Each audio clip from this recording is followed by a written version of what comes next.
بسم اللہ الرحمن الرحیم. ناظرین، حضرت سلیمان علیہ الصلاۃ والسلام کے زمانے میں ایک پرندہ جو بہت ہی اچھا بولا کرتا تھا، اس کو ایک شخص نے پسند کر لیا. جب وہ اپنے گھر لے کے گیا تب اس کو ایک پنجرے میں ڈال دیا. کچھ دنوں کے بعد ایک پرندہ آ کر اس پنجرے پہ بیٹھ گیا اور اپنی زبان میں کچھ بولنے لگا. کچھ دیر کے بعد وہ اڑ گیا. قیدی پرندے نے بولنا بند کر دیا. جب اس کے مالک نے یہ دیکھا تب حضرت سلیمان علیہ الصلاۃ والسلام کے پاس جا کے فریاد کرنے لگا.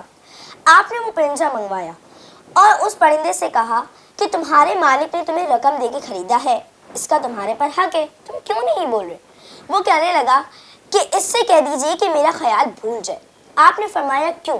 وہ کہنے لگا کہ میں اپنے اولاد اور اپنے وطن کے لیے محبت میں روتا تھا. میرا بھائی آ کے مجھ سے کہنے لگا، نادان تو رونا چھوڑ ورنہ ساری زندگی ادھر ہی رہے گا، بلکہ صبر و شکر کر، پھر دیکھ آزاد ہوتا ہے کہ نہیں. جب اس شخص نے یہ دیکھا تب حضرت سلیمان علیہ الصلاۃ والسلام سے کہا کہ آپ اسے آزاد کر دیجئے. حضرت سلیمان علیہ الصلاۃ والسلام نے اس پرندے کو آزاد کر دیا اور اس شخص کو اس کی رقم دے دی.